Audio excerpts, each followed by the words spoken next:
नमस्कार दोस्तों, ब्लडी सत्य के आज के इस एपिसोड में आप सभी लोगों के सामने एक ऐसी खतरनाक भूतिया घटना की कहानी लेकर आया हूं जिसे सुनने के बाद आप लोग ये मानने पर मजबूर हो जाएंगे।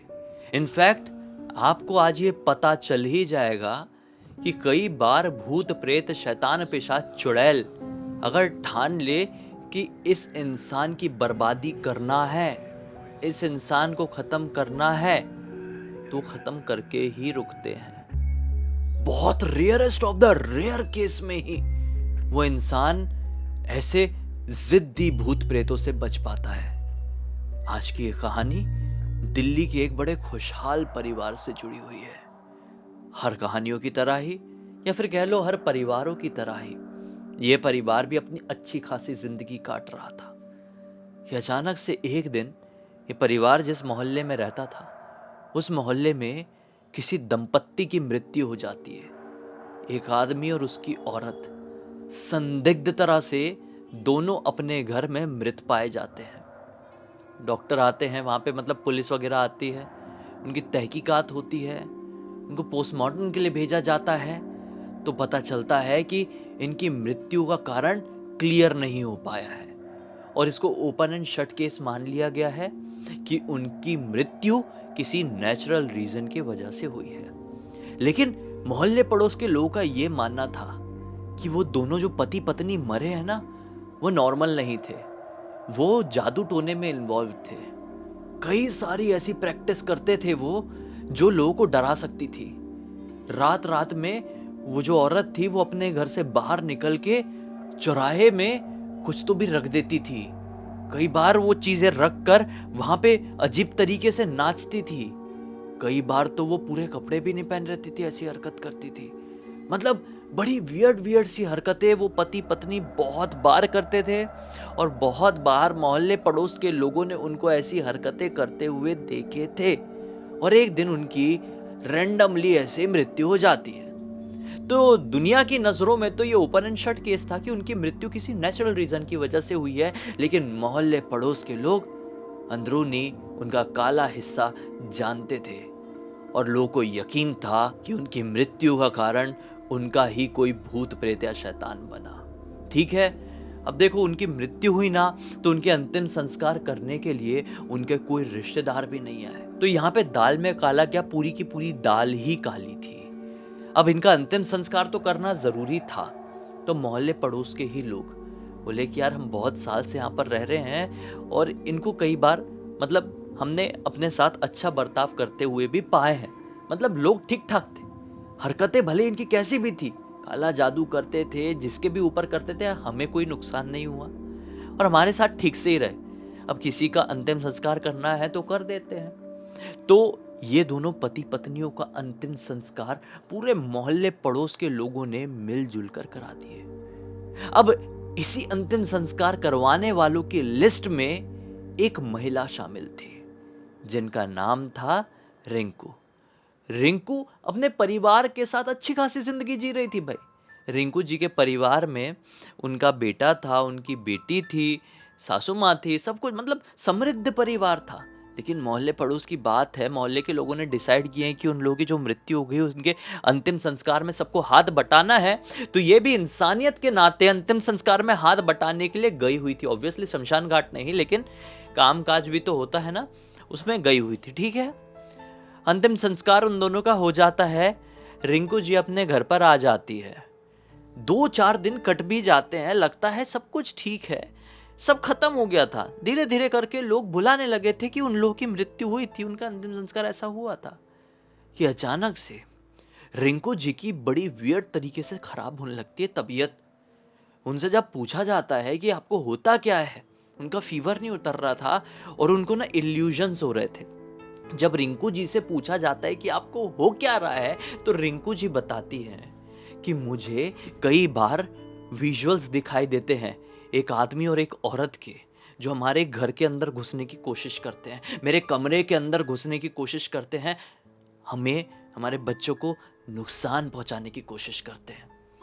और उनके वो आखिरी को देखकर मुझे ऐसा लगता है कि वो पति पत्नी, वो आदमी औरत कोई और नहीं, वही पति पत्नी थे जिनकी मृत्यु वो मोहल्ले पड़ोस में रहते थे ना, जिनकी मृत्यु कुछ दिन पहले हुई थी, जिनके अंतिम संस्कार में हम लोग शामिल हुए थे। सब लोगों को ये बात बताती थी रिंकू जी। ये बात इनके परिवार में भी बड़ी अच्छे से फैली। तो रिंकू जी के परिवार वालों ने उनको सलाह दी है कि देखो, बहुत ज़्यादा लेट ना हो जाए, इससे पहले एक काम करो, मेहंदीपुर बालाजी जाओ और बालाजी से आशीर्वाद लो। वहाँ पे जो भी आपको रिचुअल करवानी हो करवाओ, लेकिन इस चीज़ से बाहर निकलो। रिंकू जी को ये सलाह दी गई और रिंकू जी ये मान भी गई। रिंकू जी तैयार हो गए। उनको मालूम था कि अगर मैं ज़्यादा टाइम वेस्ट करूँगी तो हो सकता है कि मेरे ऊपर कुछ लगने की कोशिश कर रहा है, वो मेरे अंदर अपना घर बना ले। तो मैं जाती हूँ और बालाजी महाराज की सहायता लेती हूँ। तो अब इनकी सहायता करवाने वाला कौन, मैं बताता हूँ। जो रिंकू जी है ना, रिंकू जी के ससुर जी के एक फ्रेंड थे, ठीक है, जिनके साथ ये सब कुछ हो रहा है, जिनको भूत प्रेत दिखाई दे रहे हैं, उनके ससुर जी के फ्रेंड जिनका नाम है विनोद बाबा, उनकी बस सर्विस भी चलती है दिल्ली में। तो विनोद बाबा ना मेहंदीपुर बालाजी के बहुत बड़े भक्त हैं। मतलब अपने समय में उन्होंने लगभग 25 साल तक बालाजी की तपस्या जैसी किए थे, समझ लो, घोर आराधना किए थे उन्होंने बालाजी महाराज की। इनफैक्ट वो मेहंदीपुर बालाजी में ही रहते थे। तो रिंकू जी के परिवार ने विनोद बाबा से मदद मांगने की कोशिश की। तो विनोद बाबा बोलते, अरे बहू के साथ ये सब कुछ हो रहा है, बिल्कुल हम जाएंगे और अपनी बस में लेकर जाएंगे आप लोगों को। तो डिसाइड हुआ कि मेहंदीपुर बालाजी जाना है, रिंकू जी जाएगी, रिंकू जी का बेटा मनीष जाएगा, इनकी बेटी तानिया जाएगी और रिंकू जी की सासू माँ जाएगी। मेहंदीपुर बालाजी विनोद बाबा ही लेकर जाएंगे। समझे ना, विनोद बाबा कौन है? रिंकू जी के ससुर के दोस्त हैं, जिनकी बस सर्विस भी है। वो अपनी बस से लेकर जाएंगे मेहंदीपुर बालाजी में। उनका मतलब बहुत पहचान है वहाँ पे, उनके धर्मशाला भी उनके बहुत अच्छी नॉलेज में, तो वो धर्मशाला में रुकवाएंगे भी, साथ ही साथ वहाँ पे जो भी अनुष्ठान वगैरह करने की ज़रूरत है वो सब कुछ करवाएंगे। ऐसा डिसाइड हो गया।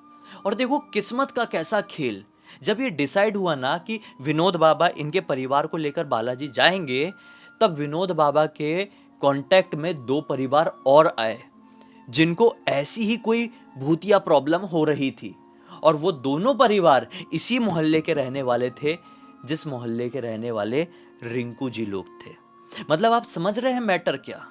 जिस मोहल्ले में वो दोनों आदमी औरत की मृत्यु हुई थी कुछ दिन पहले, जो काला जादू करते थे, जिस मोहल्ले के पूरे लोग उनके अंतिम संस्कार में शामिल हुए थे कि चलो सब कुछ ठीक ठाक हो जाए इंसानियत के नाते, उसी मोहल्ले के लोगों को भूत प्रेत दिखाई देने लगे। उनके अंतिम संस्कार करवाने के बाद उनको शैतानी शक्तियां परेशान करने लगी। रिंकू जी और 2 परिवार और। तो विनोद बाबा ने बोले कि चलो भाई, रिंकू का परिवार तो जा ही रहा है और तुम दोनों का परिवार भी चलो, मेहंदीपुर बालाजी में हम करवा देंगे सब कुछ। तो डिसाइड हुई एक डेट, शुक्रवार की रात थी, शाम थी। वो अपनी बस लगा दिए रिंकू जी के घर के सामने, सब सवार हुए। रिंकू जी, उनकी सासू माँ, उनका बेटा, उनकी बेटी, फिर मोहल्ले पड़ोस के 2 परिवार वाले और बढ़िया से बस निकल चली। अब देखो भाई, बड़े लोग तो परेशान, लेकिन बच्चे भी हैं इसमें। जैसा मैंने बताया, मनीष, तान्या और भी 2 परिवार है, उनके बच्चे। तो बच्चे लोग तो थोड़े नादान रहते हैं ना, अपनी मस्ती में थोड़ा सा इन्वॉल्व, खाते पीते जा रहे हैं, बातचीत करते हुए जा रहे हैं, अंताक्षरी खेलते हुए जा रहे हैं। बड़े लोग मन में भगवान जी का नाम ले रहे हैं, बालाजी सरकार सब कुछ ठीक कर देना। चलो जा रहे हैं, इनकी जर्नी चल रही है। रात भर की ये जर्नी होने वाली थी। सुबह सुबह ये लोग बालाजी महाराज के धाम मेहंदीपुर बालाजी पहुंचने वाले थे और ये सुबह सुबह पहुंच भी गए। यहाँ पर बस लगा दी धर्मशाला के सामने ही। विनोद बाबा की मैंने बताया ना धर्मशाला में पहचान थी, धर्मशाला के सामने बस लगा दिए। सारे के सारे परिवार वाले अलग अलग कमरे में ठहर गए। यहाँ पे दिन भर जो भी करना था, फिर जो समय होता है आरती का, वो आरती का बता दिए विनोद बाबा जी ने कि चलो ये टाइम पे आप लोगों को आरती के लिए ऐसे ऐसे जाना है, दर्शन करना है, सारी चीज़ें समझा दिए। ठीक है, दर्शन वर्शन करके सब परिवार वाले लौट भी गए। रिंकू जी लोग भी, जब रिंकू जी दर्शन करके लौटी ना बालाजी महाराज के, तो इनको भी थोड़ी सी अच्छा लगा कि मन में जो डर बैठा हुआ था कि मुझे भूत प्रेत दिखाई दे रहे हैं आदमी औरत के, वो थोड़े से ठीक हुआ, वो डर थोड़ा सा कम हुआ।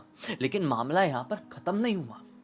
अब विनोद बाबा जी क्या बोलते हैं, बालाजी सरकार के दर्शन तो कर लिए, थोड़ा अब रिचुअल भी कर लेते हैं, एक ऐसी क्रिया भी कर लेते हैं जिससे आपके ऊपर अगर कुछ लगा हुआ है या लगने की कोशिश कर रहा है, वो यहीं पर ठहर जाए।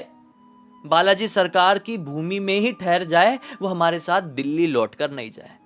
आखिर यही तो हमारा मकसद है कि नहीं? तो रिंकू जी बोलती है, हाँ है बाबूजी, यही मकसद है। तो विनोद बाबा क्या बोलते हैं कि रात के 12 बजने दो, आपके परिवार के जितने भी लोग हैं, यानी रिंकू जी आप हो, बेटा मनीष तुम हो, बेटा तान्या तुम हो, और इनके जो दोस्त है, उनकी जो पत्नी मतलब रिंकू जी की जो सास है, आप लोग हैं, सब लोग, ये जो मेहंदीपुर बालाजी का शमशान घाट है ना, वहां पर जाओ और उतारा करके, क्योंकि मैंने भी तपस्या की हूँ 25 साल तक, मैं उतारा करके अनुष्ठान करके आपको कुछ दूंगा, आपके ऊपर से कुछ उतारूंगा और आपको दूंगा। वो शमशान घाट के कोने में जाके दफना देना रात के 12 बजे।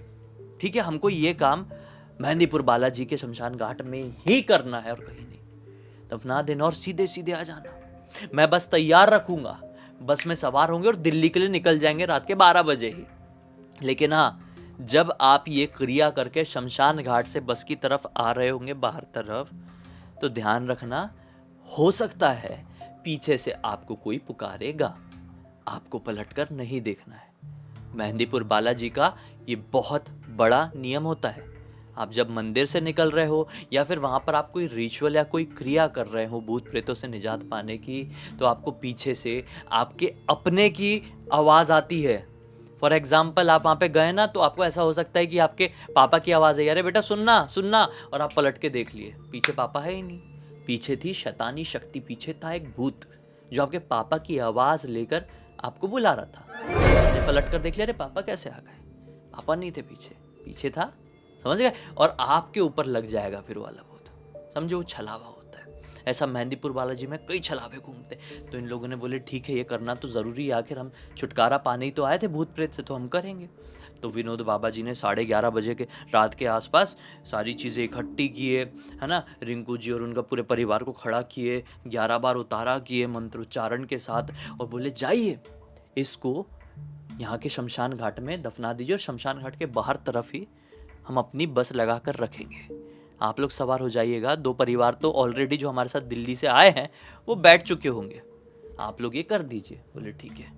रात के 12 बजे के आसपास सब लोग बस में सवार हुए। इन लोगों के पास वो सामान है जो कि उतारा करके विनोद बाबा ने दिए हैं दफनाने के लिए। शमशान घाट के सामने बस लगा दी गई।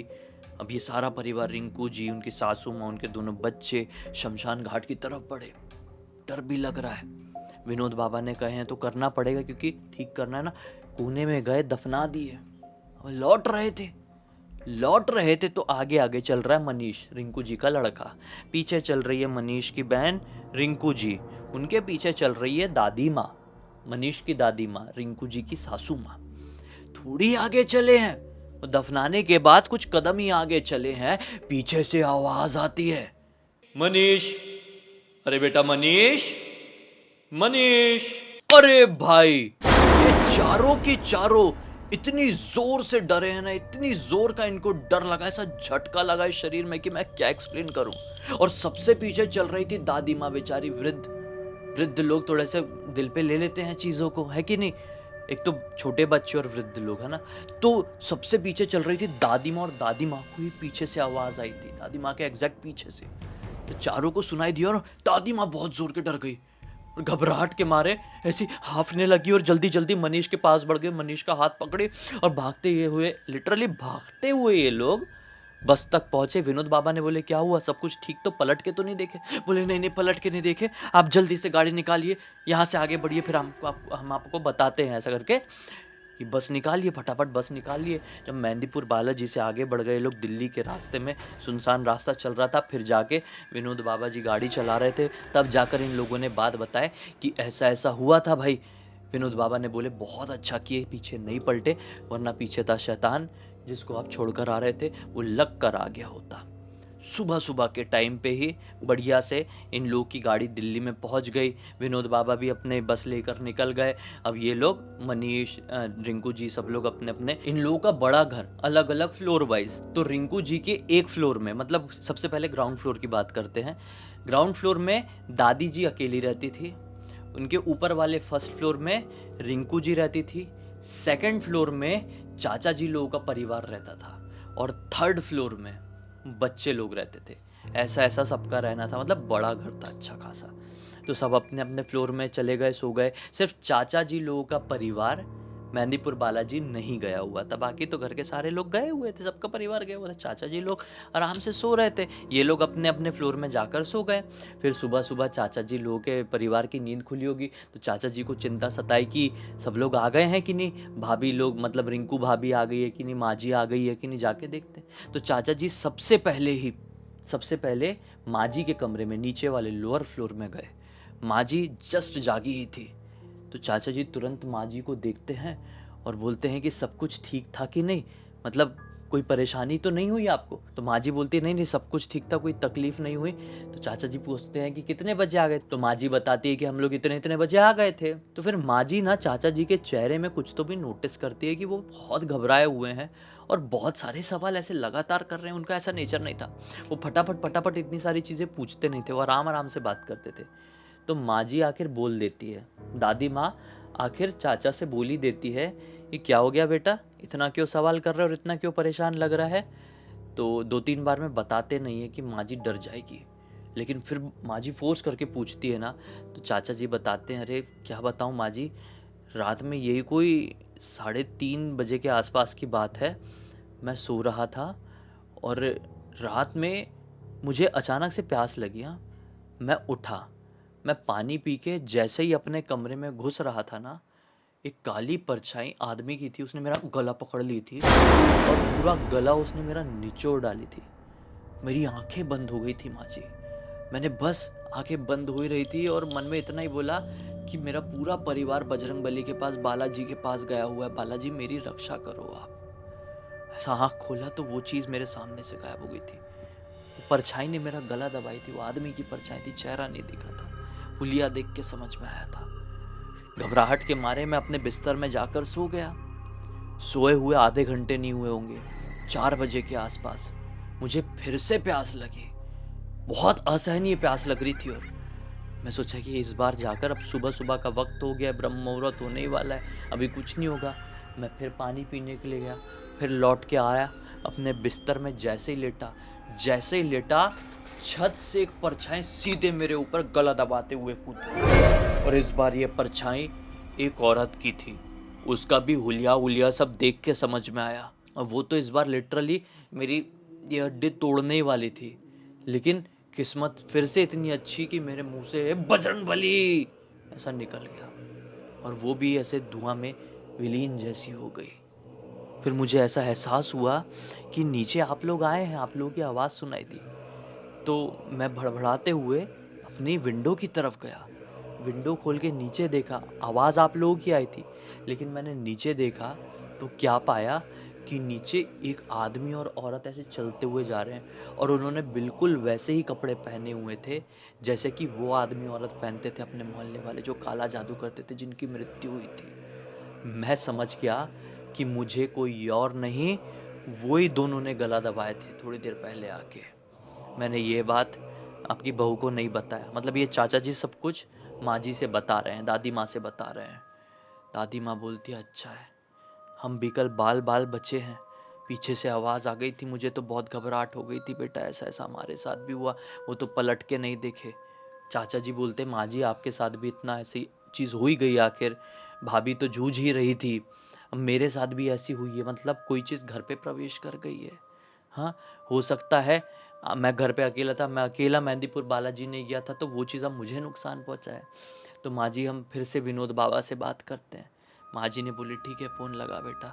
विनोद बाबा को चाचा जी ने तुरंत फ़ोन लगाए हैं। ये चाचा जी कौन है आप समझ रहे हैं ना, रिंकू जी के देवर, जिनको ये सब कुछ भूत प्रेत की बाधा हुई थी, जिनके चक्कर में मेहंदीपुर बालाजी गए थे, उनके देवर को ये सब कुछ अब हो रहा है।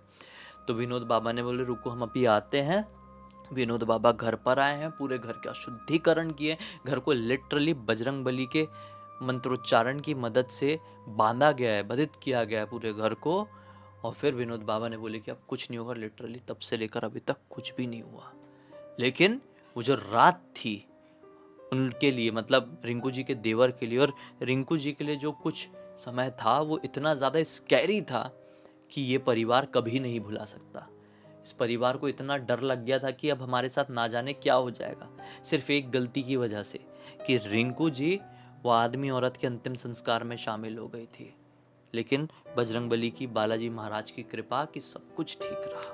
इस पूरी पूरी घटना की जानकारी मुझे किसी और ने नहीं बल्कि मनीष ने ही इंस्टाग्राम पर लिख कर भेजा और बोला पूरी दुनिया को बताइए, समझाइए कि कई बार ऐसी ऐसी घटनाएं भी घट जाती है, तो जितना हो सके ऐसी चीज़ों से बचे, संभले। इसी एक नोट के साथ अब इस कहानी का अंत कर देते हैं। अब तक इस वीडियो को देख लिए थे तो लाइक ज़रूर कर देना, चैनल को सब्सक्राइब करके बेल आइकन दबा के ऑल के ऑप्शन में क्लिक करना, और इंस्टाग्राम की लिंक इस वीडियो के डिस्क्रिप्शन बॉक्स में मिल जाएगी, वहाँ पे ही जुड़ जाना। और आपके पास भी ऐसी कोई कहानी, टॉपिक या जानकारी हो तो लिख भेजना, हो सकता है मेरा अगला वीडियो कल आपके हिसाब से ही बन रहा हो। तो चलिए कल फिर से मिलते हैं, तब तक के लिए बहुत बहुत धन्यवाद। आपका दिन शुभ हो।